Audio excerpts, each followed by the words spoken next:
Não. Ah, tá. Olá, Agora pessoal! Olá, galerinha começou! de casa! Aí sim. Galerinha de casa, tudo bem? Bom dia, boa tarde, boa noite. Ó, gente, a nossa aula de hoje vai ser a última aula de imperialismo, eu juro por Deus. Sei que vocês estão de saco cheio já de ouvir esse tema, mas a gente vai ver agora, né, nas outras aulas a gente viu imperialismo europeu, e agora a gente vai ver imperialismo dos Estados Unidos e imperialismo do Japão. Normalmente os materiais invertem, passam os Estados Unidos primeiro que o Japão, que até um pouco de sentido, mas eu gosto de passar primeiro o Japão, não sei porquê, só gosto, acho mais didático por algum motivo. Estou transmitindo na tela, né? Isso, muito bonito. Então a gente vai começar. Como eu sei, quer dizer, teoricamente, para o povo que estava de férias fazia um tempinho que vocês não viam imperialismo, mas vocês acabaram colando na última aula, a gente teve um pouquinho, né, de recapitulação de imperialismo. Mas eu vou dar de qualquer jeito, que é importante, né? É importante a gente lembrar. Então, esse slide agora é só para a gente lembrar um pouquinho o que aconteceu, de onde veio a onda imperialista, por que ela veio, e basicamente é isso. Lembrando, gente, isso é um resumo, tem vários outros motivos. Aqui eu vou focar muito mais no motivo econômico, mas também tem motivo político, motivo social e mais um monte de outros, tá? Mas o foco vai ser o econômico por enquanto. Então vamos lá. Eu tô meio zuretinha, eu tô com sono, mas enfim. Segunda Revolução Industrial chegou na Europa. Quando eu digo chegou na Europa, é porque chegou de fato. A primeira Revolução Industrial, apesar de ser errado, literalmente errado, a gente falar, olha, ela só aconteceu na Inglaterra, foi lá que ela teve o maior desenvolvimento. Por todos os elementos únicos que a Inglaterra tinha, que a gente viu nas outras aulas. Então não é que os outros países não tinham indústria, eles tinham, só que não era tão desenvolvido e competitivo como era o território inglês. Isso muda com a segunda Revolução Industrial, que ela deixa a ilha da Grã-Bretanha e chega em outros lugares, por exemplo, os Estados Unidos, por exemplo, o Japão, olha só, é o tema dessa aula, mas também para os outros países da Europa. E quando ela chega, quando ela se desenvolve, com a com a segunda revolução industrial, que a gente tem Fordismo, Taylorismo, produção em massa, esse novo movimento ele demanda uma quantidade muito grande de matéria-prima. Matéria-prima que a Europa não tinha. Demanda um mercado consumidor muito pulsante. Mercado consumidor que da Europa estava capengando. Então se tinha uma necessidade dessas potências europeias de conseguirem mão de obra, de conseguirem mão de obra nem tanto, mas enfim, barato, né? Sempre é bom. De conseguirem matéria-prima, de conseguirem, meu Deus do céu, mercado consumidor.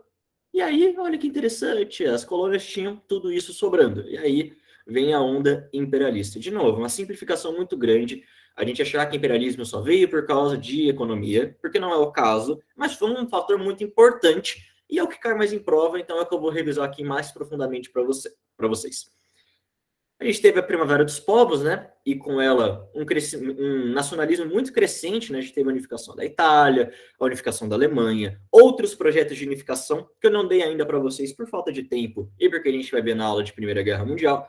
Mas os sérvios tinham uma ideia de unificar todos os povos eslavos. Ah, meu Deus, o que é eslavo? Uma etnia. Explico para vocês, a parte dos Balcãs lá, Rússia também é eslava, tinha a ideia de unificar todos os povos eslavos em um único grande país, que eles eram chamados de Grande Sérvia. Então, esse nacionalismo crescente da Primavera dos Povos, aquele monte de revolução que ela causou, ajudou também na corrida imperialista. Porque tu não queria agora só que o seu país conquistasse colônias para ser uma... Eu estou do ladinho certo do fone? Tô. Você não queria que seu país conquistasse colônias unicamente por motivos econômicos, mas por um motivo de poderio aí, de olha, meu país é tão foda, ele é tão pica, ele é o melhor país do mundo, ele é muito bom, e por isso ele tem o direito de ter todas as colônias da África, ou a maior quantidade que ele pode ter. Ele tem o direito de ser, enfim, vocês entenderam, aquele discurso, né? Que a gente conhece muito bem, tá ok? Eu não consigo imitar ele, eu ainda insisto, mas, enfim. E aí a gente tem esse momento, né, de necessidade econômica de ir conquistar novos territórios, de você conseguir novos mercados, esse nacionalismo crescente que estava, ó, meu país é muito foda, que tem o direito de conquistar todo mundo, piriri por Europa, partir da África e imperialismo na Ásia. E aí você tem intensificação do domínio metropolitano em terras estrangeiras. É nesse cenário que 95% do território da África vai ser ocupado por potências europeias, à exceção de Etiópia e Libéria, que a gente viu, mais de 70%, acho que é, do território da Ásia, e a gente tem o domínio imperialista se fortalecendo.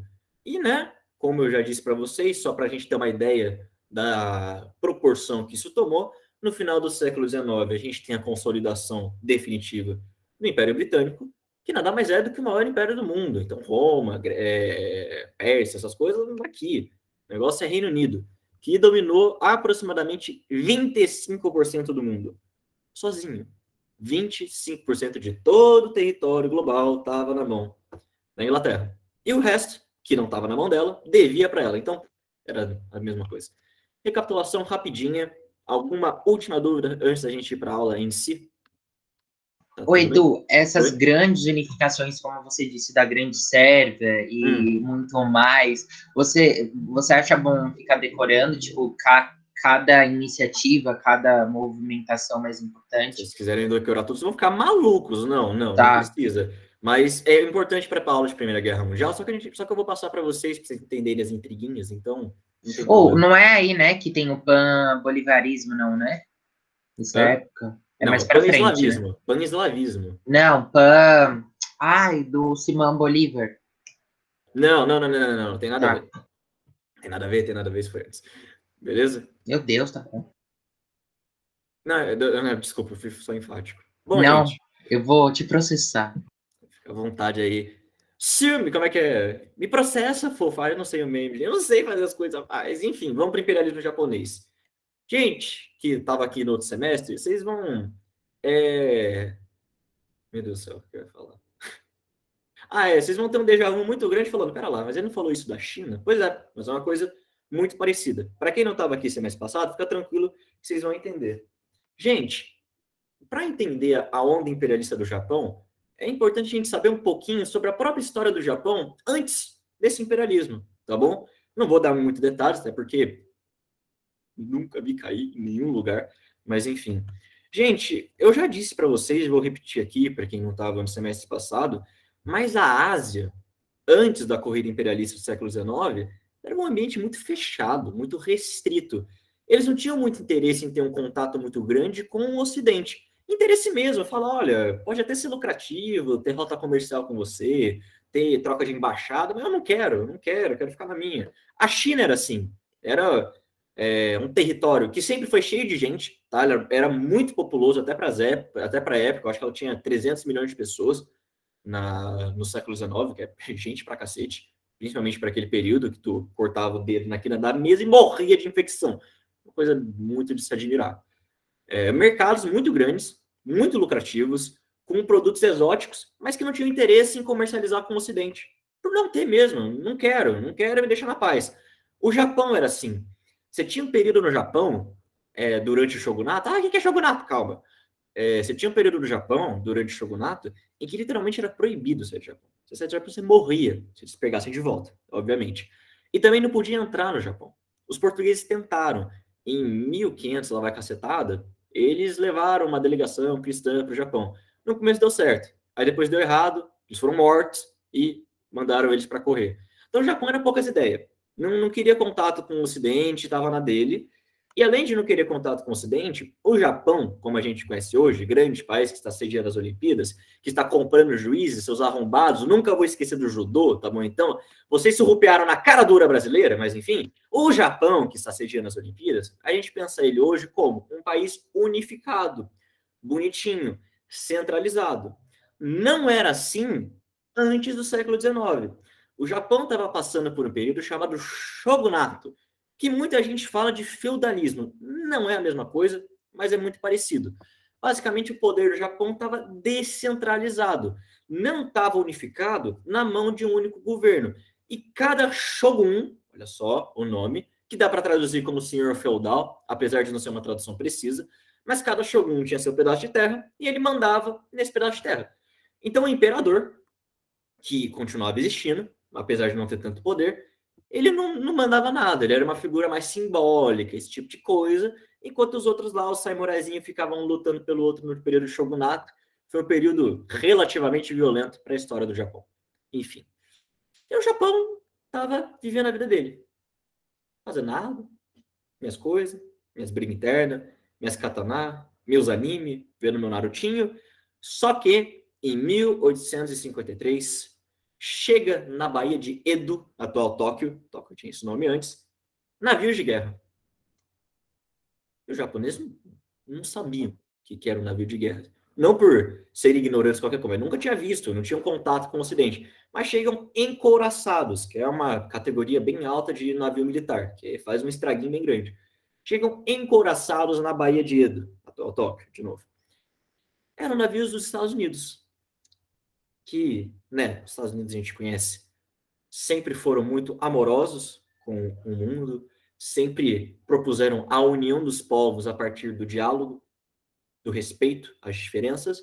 E aí os Estados Unidos, munido de todo esse sentimento, né, de aproximação por vias pacíficas, falou: oi, Japão, tudo bem com vocês? Então, eu trouxe esses navios de guerra aqui, ó, esses encouraçados. É o seguinte, se vocês não comercializarem com a gente, tá vendo esse povo aí com canhão? Então, eu vou explodir Tóquio. Tóquio não, desculpa, Edo. Depois Tóquio. Eu vou explodir. E aí, né, os japoneses, comovidos com toda essa demonstração de afeto, falaram: não vai dar não. E eles abriram um mercado para o Ocidente. Então, esse movimento, isso aconteceu mais de uma vez em mais de um lugar, das potências imperialistas chegarem no lugar que eles querem dominar e ameaçar a força por navios, chama diplomacia da canhoneira. Canhoneira é um canhão, tá bom, gente? Canhão do navio. Então, 1853, os Estados Unidos chega lá na Baía de Tóquio e fala: olha, se vocês não pararem com essa patifaria e não abrirem seus mercados, eu vou explodir tua capital. Basicamente isso que eles falam. Estrito senso. Mas, enfim, o Japão não tem saída, eles não têm como lutar contra uma canhoneira, contra um encouraçado. Se os Estados Unidos quisessem, eles realmente destruíam Tóquio, não tinham o que fazer. Então, eles aceitam a imposição imperialista, o que gera muita humilhação para o Japão. Então, percebam, gente, que por mais que a gente está falando de imperialismo japonês, o Japão começa a sua história para o Ocidente no século XIX, não como uma potência imperialista, mas como uma colônia, que estava submetida ao poder imperialista de outros lugares, ao poder imperialista dos Estados Unidos, das metrópoles europeias, esse tipo de coisa. Quando isso vai mudar? Quando que o Japão deixa de ser colônia e vira potência imperialista? Quando o oprimido vira opressor? Na era Meiji. Basicamente, gente, que vai de 1868 até 1912, tem esse nome por causa do imperador Meiji. Basicamente, o Japão viu: olha, se a gente não se modernizar, o país em si, se a gente não se unir contra essas potências imperialistas de fora, a gente sempre vai tomar na cabeça. A gente sempre vai ficar na desvantagem, sempre vai ficar tomando porrada deles. E eles vão fazer o que quiserem com a gente. Então, a gente precisa modernizar o Japão.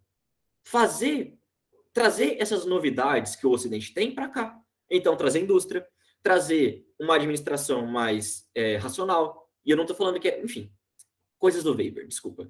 Trazer uma administração um pouco mais ocidentalizada, modernizar o exército, unificar o país, esse tipo de coisa.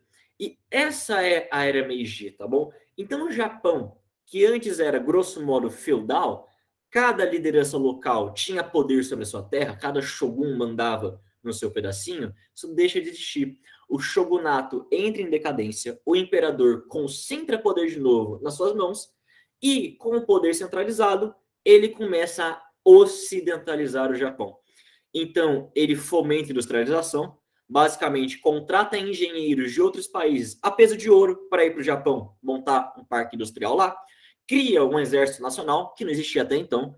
Cada exército era de um nobre japonês, agora ele está unificado, e ele está literalmente tentando alavancar o Japão para que ele deixe de ter essa potência subalterna e vire uma potência de fato. Entenderam? Então é isso aí. Começou o movimento imperialista japonês. Puta que pariu, o horário tá foda, mas vai dar tempo. Vocês entenderam, gente? Tá tudo bem. Ô, Edu, deixa eu perguntar um negócio. Essa... E aí vai os Hokage, exatamente. E aí, Léo, o que foi? Essa como é que é? Essa transição entre a parte que era mais feudal para a parte que a concentração do poder e vinha para o imperador, veio por conta de uma necessidade e não algo mais natural. É isso. Como aconteceu no Ocidente, porque no Ocidente eu vejo que é tipo algo mais proporcional, né? Só comércio e tal, e aí foi transformando, né? Não acho que você falar por necessidade é certo. Eu acho que o Meiji, o imperador, viu uma ótima oportunidade dele de concentrar o poder na própria mão, ele fez isso. Ah, entendi. Entendeu? Tá, beleza. Mas também tinha esse lado, sim, de o Japão, se ele não fizesse esse negócio, ele ia tomar na cabeça o tempo todo. Bom, gente, então vamos continuar. Tranquilo.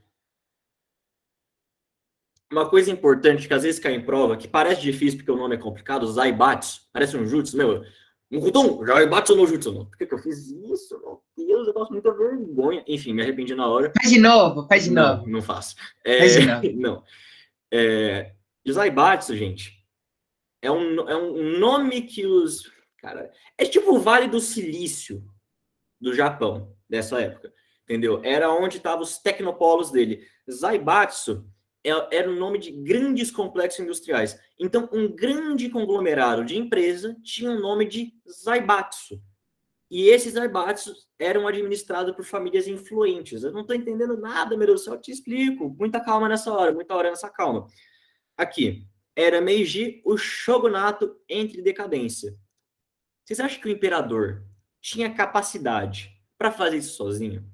Vocês acham que o imperador ele tinha poder para ir de Shogun em Shogun e falar: olha, Shogun, desista da sua autonomia, agora sou eu que mando, você não manda mais, sinto muito. Acho que ele podia fazer isso? Lógico que não.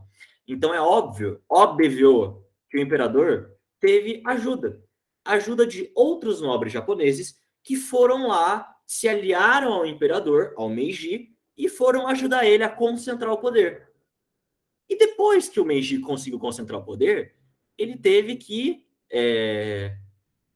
presentear essas famílias que ajudaram ele de algum jeito. Qual foi o jeito? Zaibatsu. Zaibatsu, gente, era monopólio, basicamente. O Meiji pegava um ramo da indústria e falava: olha, família X, vocês têm um monopólio industrial desse produto. Isso é uma Zaibatsu. Ele dava esses grandes conglomerados industriais para algumas famílias. Ai, dá um exemplo. Mitsubishi, que vocês conhecem provavelmente, fãs de automobilismo aí, ou de simplesmente carro japonês. Yasuda, que eu não conheço, mas aparentemente é famoso. Sumitomo, que eu não conheço, mas aparentemente é famoso. Eram todas Zaibatsus, então desde essa época aí no mercado japonês.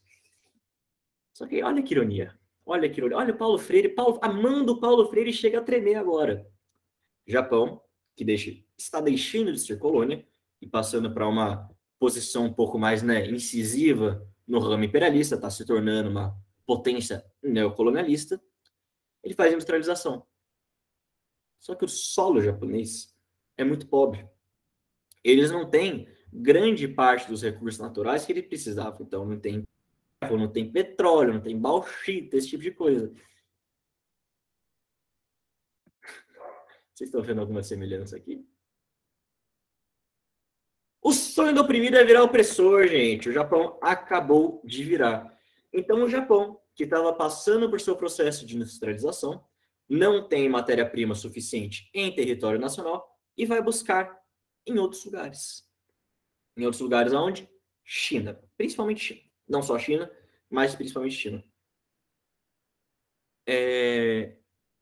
Nesse processo dele tentar conquistar, entre aspas, a China, ele entra em conflito com a Rússia, porque a Rússia também queria conquistar a China.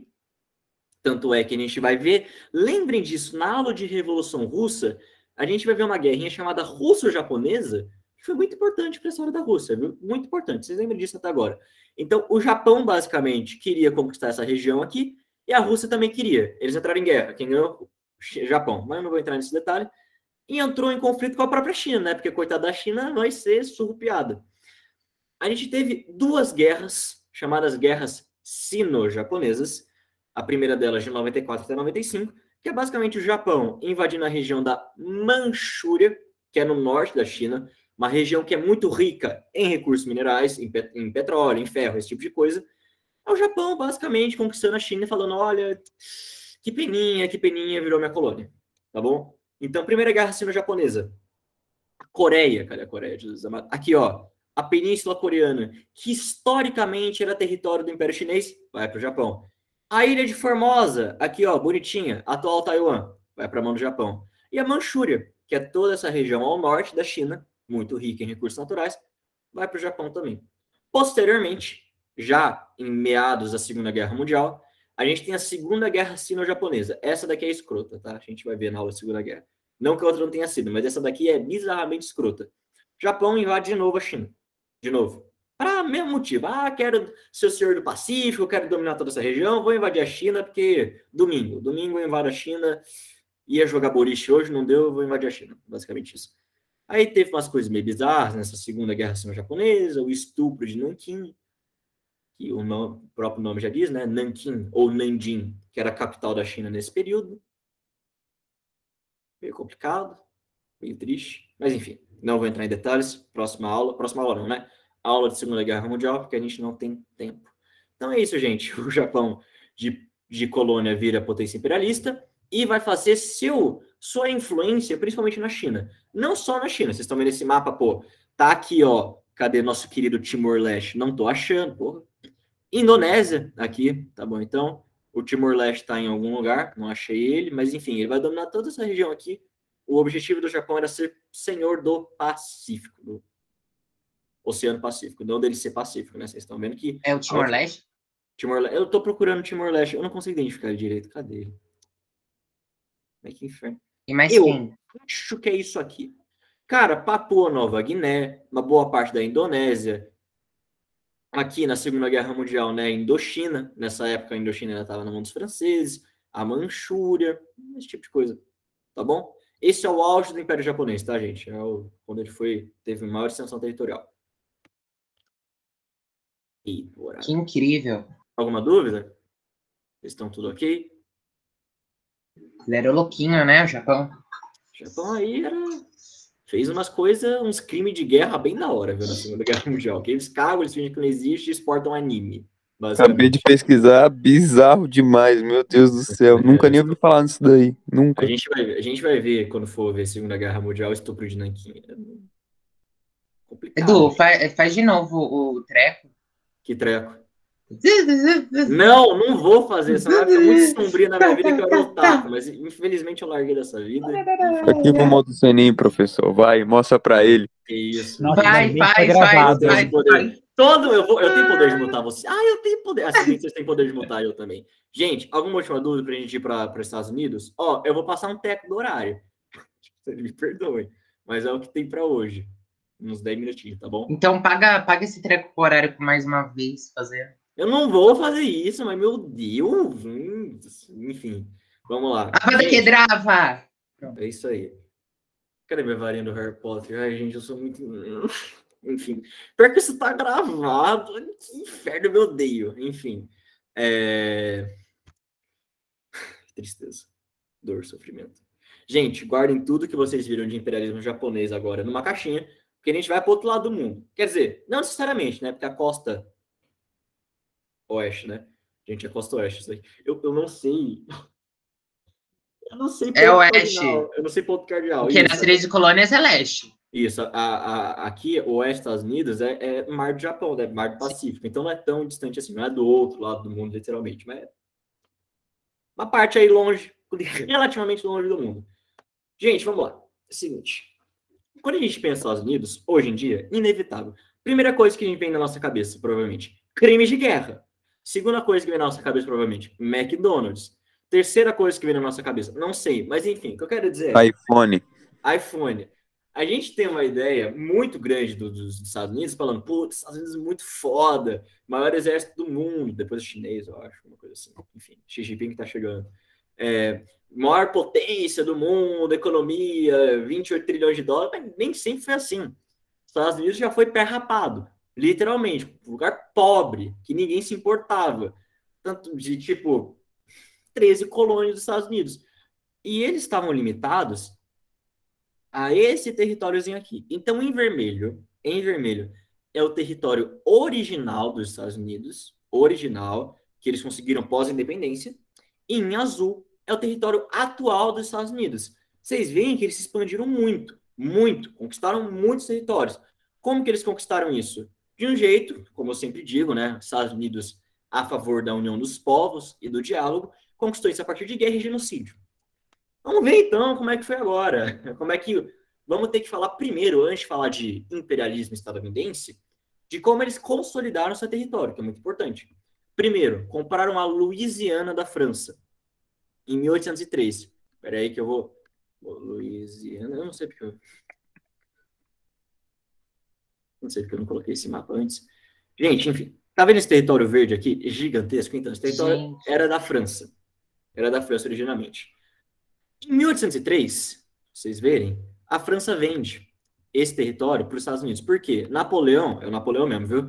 Falou, puta que pariu, olha o tamanho desse território, eu não tenho interesse nesse território, ele só vai me trazer problema, eu tô ocupado aqui nas minhas guerras de coalizão, tô ocupado em descer a porrada na Áustria, na Rússia, não tenho tempo para ficar cuidando desse negócio. O que ele fez? Vendeu a Louisiana a preço de banana para os Estados Unidos. Então vamos lá. Todo esse meião aqui, os Estados Unidos conquista com a compra da Louisiana. Compra o Alasca da Rússia, não vou ver o mapa, gente, Alasca, enfim, pertinho do Canadá, também compra, e compra o Oregon da Inglaterra. O Oregon que está aqui em algum lugar, não lembro aonde, porque não tem os quadradinhos divididinhos, mas enfim, tá aqui. Tá aí, eventualmente, vocês acham.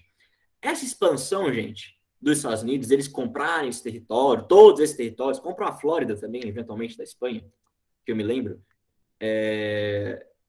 Essa expansão, ela era alicerçada numa crença chamada Destino Manifesto. Então, um bagulho meio místico, meio protestante, sabe? Não que tenha um problema, mas é que realmente era protestante de fato, que era a crença que os Estados Unidos tinham uma missão colonizadora para todo esse território. Sabe uma coisa meio fardo do homem branco? Então, era meio que isso, só que com religião. Que era tipo assim, Deus incumbiu,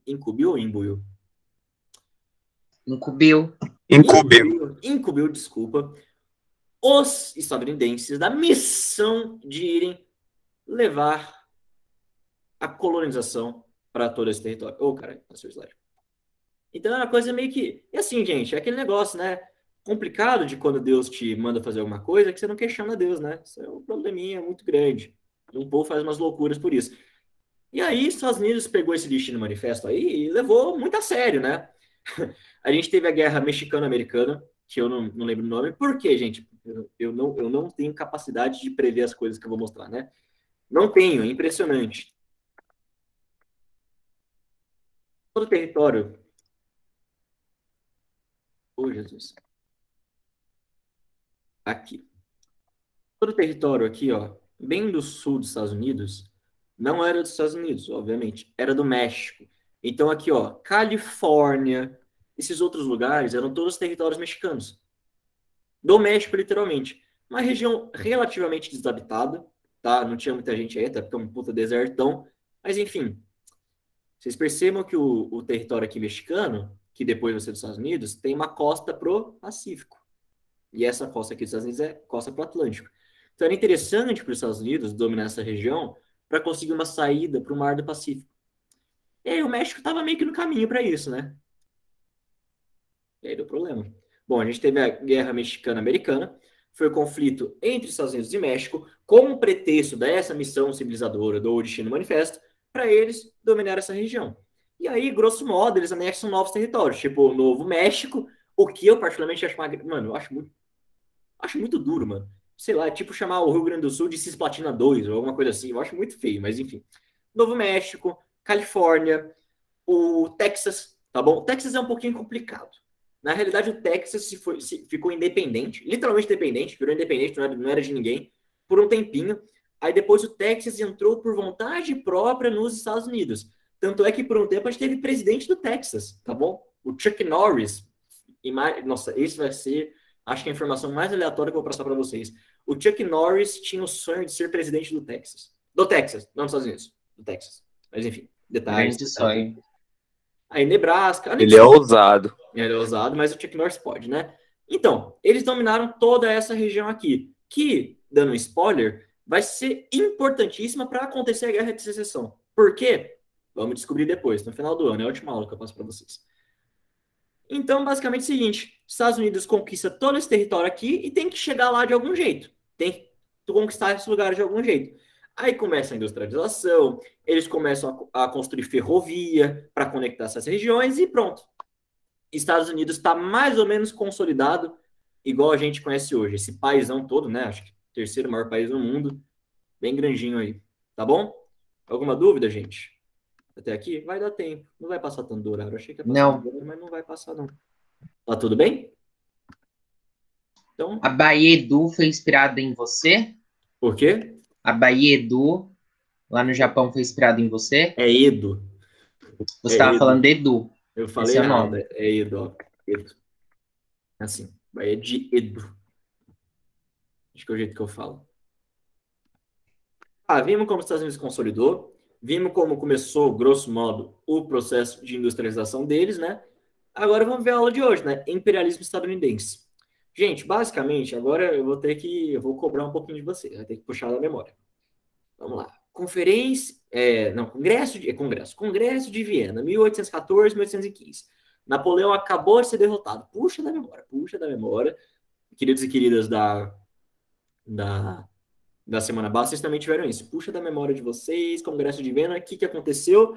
Primeiro, reorganizaram o mapa da Europa, colocaram nos lugares que o Napoleão bagunçou, na Espanha, Portugal, restauraram as monarquias absolutistas desses lugares, mas também a Santa Aliança, aquela aliança entre Prússia, Rússia e Áustria, quase esqueci, eles estavam com a ideia de reconquistar também os territórios da América.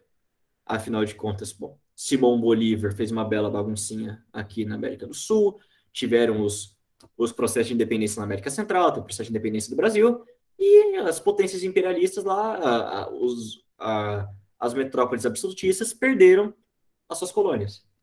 Se tinha, depois da conferência Congresso de Viena, estou confundindo com a conferência de Berlim, que inferno, teve, depois do Congresso de Viena, uma discussão séria das metrópoles europeias de recolonizarem as Américas. Quem que levou esse discurso para frente é a Santa Aliança, de literalmente voltar, mandar o exército para cá, cercar a Bahia do Brasil, da Argentina e recolonizar essas regiões. Aí os Estados Unidos, que, bom, querendo ou não, né, lutaram pela sua independência, morreu gente, um puta de um símbolo deles, falou, irmão, vocês estão na Disney? Eu não volto a ser colônia nem a pau. Vocês me deixem em paz.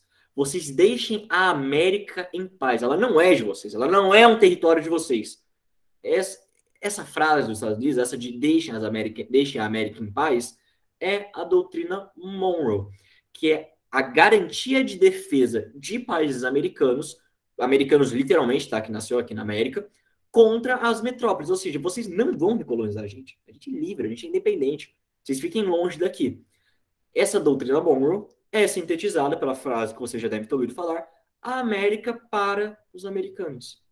Ou seja, as terras aqui são para nós, que já estamos aqui. Elas não têm que ser colônia de vocês. Vocês deixem a gente em paz. Tá bom? E aí, mas depois, né, essa doutrina Monroe vai mudar um pouquinho, né, o discurso, mas enfim, a gente vai ver. Guardem essa frase, a América para os americanos, que vai ter um joguinho legal depois. Bom, gente, e a Europa acaba eventualmente desistindo de colonizar aqui as terras, meu Deus do céu, o que eu tô falando?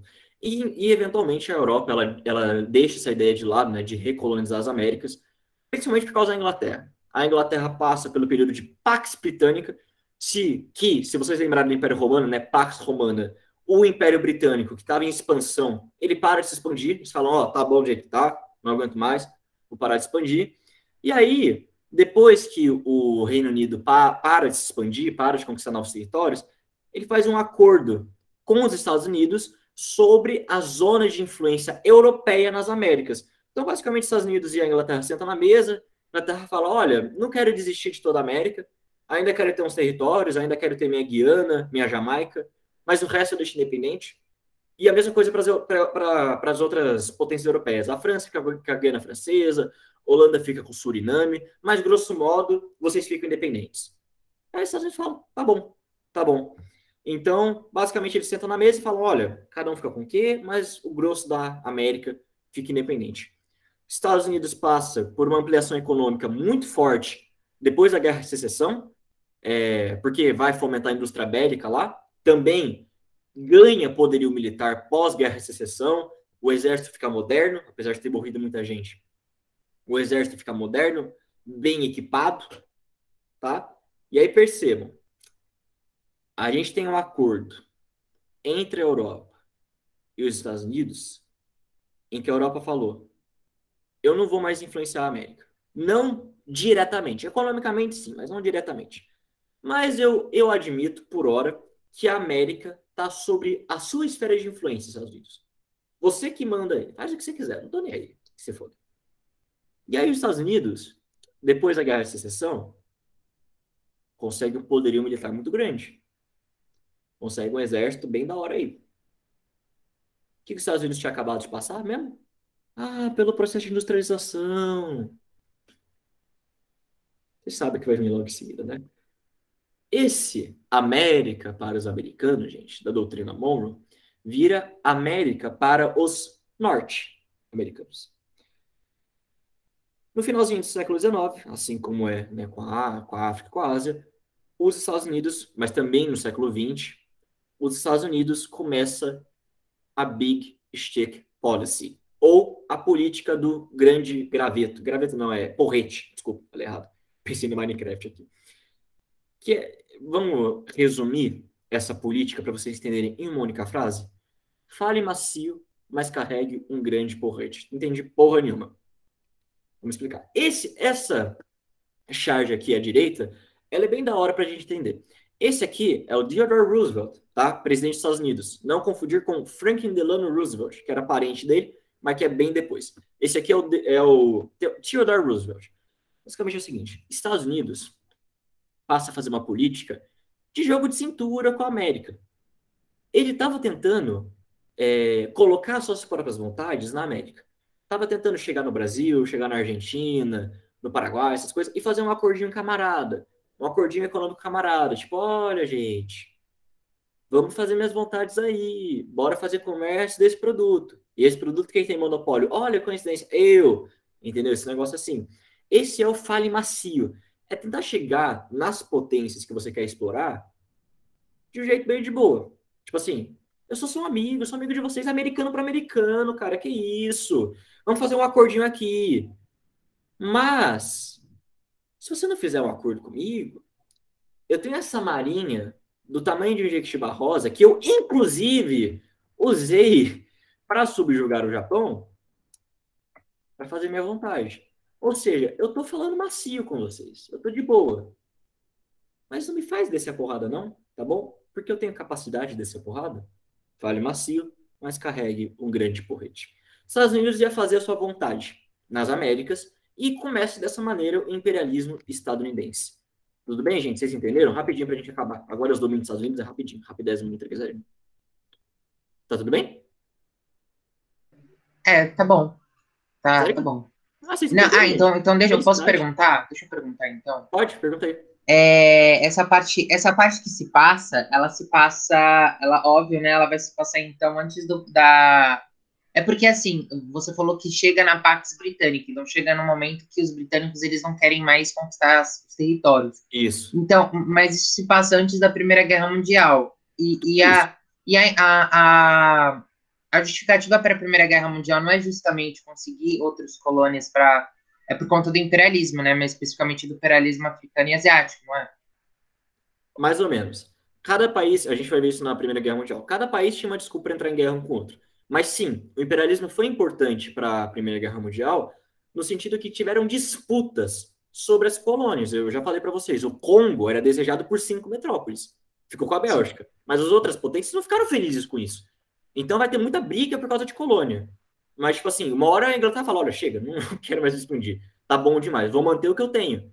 Mas manter o que eu tenho implica em não deixar a Alemanha pegar o que eu tenho, entendeu? Tá. Então ela queria manter os territórios que ela já tinha, e não conquistar mais territórios. É óbvio, o auge do Império Britânico não é nem agora, é em 1945. Só que essa loucura, esse frenesi que a Inglaterra tinha de se expandir, para aqui.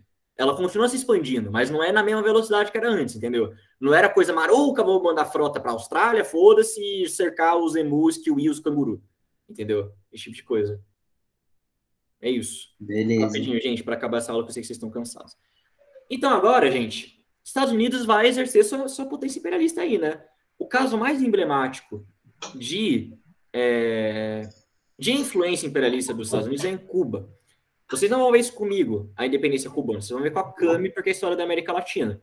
Mas dando uma apressadinha aqui, só dando uma coisa para cima, Cuba era o último território espanhol que ainda não estava independente. Então, Simão Bolívar fez a baguncinha lá, a Gran Colômbia se dividiu, virou Paraguai, virou Colômbia, virou Bolívia, virou um monte de país todo. Toda a América Espanhola estava independente, menos Cuba. Cuba ainda era colônia da Espanha. Isso vem a mudar em 1898, quando os Estados Unidos entram em guerra com a Espanha. Basicamente é o seguinte, o que eles falam? Qual que é a desculpa? Cuba era dominada pela Espanha. Era ainda uma colônia. E eu, Estados Unidos, baseado na doutrina Monroe, não posso permitir que um colega americano, um camarada, fique ainda sob domínio de uma potência estrangeira. A América é para os americanos, ora bolas.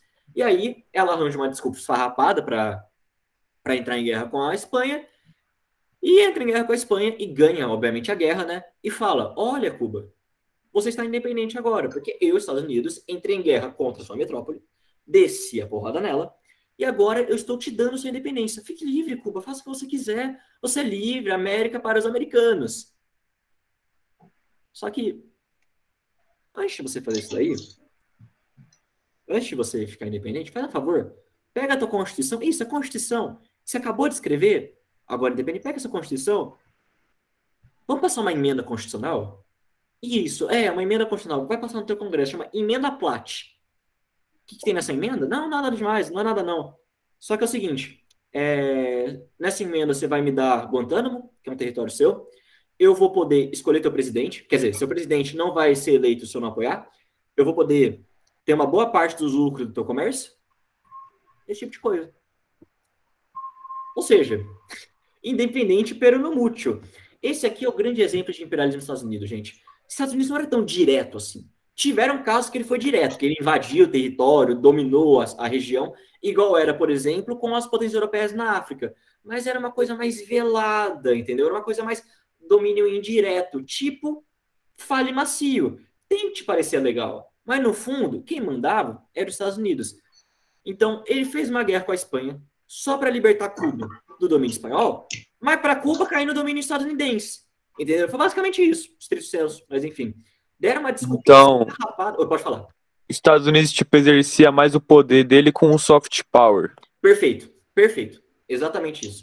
Exatamente isso. Tiveram casos diretos? Tiveram, tipo Filipinas. Mas era mais soft power. Então vamos lá. Estados Unidos interferiram em Porto Rico, tá bom? Tanto é que Porto Rico, até hoje, é território dos Estados Unidos. O povo lá tem que comprar produto de lá.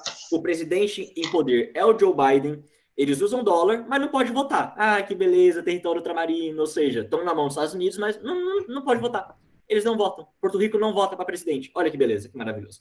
E também nas Filipinas, que também eram território da Espanha. Está na Ásia, mas era território espanhol. Os Estados Unidos, depois da Guerra Hispano-Americana, passa a interferir lá. Também em domínio mais indireto, tá bom? Uma coisa mais aí na veladinha. Até hoje Porto Rico não vota para presidente nos Estados Unidos? Não. Nenhum território ultramarino dos Estados Unidos vota para presidente. 3 milhões de pessoas, eu acho, em Porto Rico, e nenhum deles escolhe o próprio líder. Tipo, até hoje é os Estados Unidos que manda. Tipo, não, se vocês escolheram um líder que eu não apoio, não tem essa, ele não vai ser eleito. Gente, vejam bem, Porto Rico não é um estado estadunidense, tipo Arizona, Texas, mas é território incorporado dos Estados Unidos. Então, é literalmente dele, estrito senso, é dos Estados Unidos. Só que não tem os mesmos direitos que tem o Estado. Então, não tem direito a mandar gente para o Senado, a mandar gente para o Congresso. O povo que está lá não tem direito a votar. Não é só Porto Rico que tem isso. Só que Porto Rico é o maior de todos. É o que tem mais gente. Mas Guam também tem isso, por exemplo. Como é que é o nome daquela ilha? Havaí, sei lá. Não é Havaí, não. Havaí é um estado. O Guantánamo? Não, Guantánamo é uma parte de Cuba, né? Que é onde fica o lugar que os Estados Unidos exerce direitos humanos. Ah, Eu esqueci. Esqueci, não lembro, gente. É com S. vamos colocar na colônia. Samoa Americana. É isso aí. Ah, Samoa. Também é assim, tá bom? Em 1903, os Estados Unidos interferem no Panamá, tá bom? Basicamente fala, olha, Panamá, agora eu mando em você. E pega a construção do Canal do Panamá para si. Até 1990, eu acho, o Canal do Panamá era administrado pelos Estados Unidos. Só, tipo o Canal de Suez, para a Inglaterra, mesma coisa, entendeu? Em 1908, eles invadem a Nicarágua, aqui, ó. Agora, grau, entendeu? Agora não é soft power, não. Agora é tipo porra de bomba, entendeu? Então, os Estados Unidos era meio desse jeito. Ele pegava a América dele, que era o quintalzinho dele, e fazia o que ele quisesse. Depois, isso vai ficar pior. Então, só pra entender, tipo, Porto Rico, tipo, eles não elegem nada, eles não têm, tipo, o direito ao voto, assim. Eles têm uma administração interna. Eles elegem, tipo, o governador não é governador, mas eles têm uma administração interna que eles votam para essa administração. Só que as leis ainda são dos Estados Unidos. Eles mexem nas leis dos Estados Unidos? Não. Não aprovam. Eles não apitam nada. Vou parar de gravar, gente. E aí, vocês podem tirar as últimas dúvidas. Tá tchau, bom?